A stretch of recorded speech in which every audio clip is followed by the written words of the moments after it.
Good morning mga Kapinoy. Magre-react lang ako kay Raffy Tulfo, yung ah, kanyang schedule sa Senado at saka sa RTIA. Kasi tayo, katulad niya, Raffy Tulfo, kami pangkaraniwan ng manggagawa, lalo dito sa ibang bansa. Kapag ikaw ay nagtatrabaho ng extra job, kailangan i-declare mo yan sa gobyerno dahil magbabayad ka ng tax.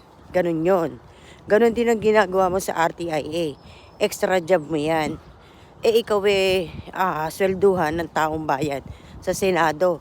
Ganyong yung titulo, senador. Kaya dapat kang pumasok.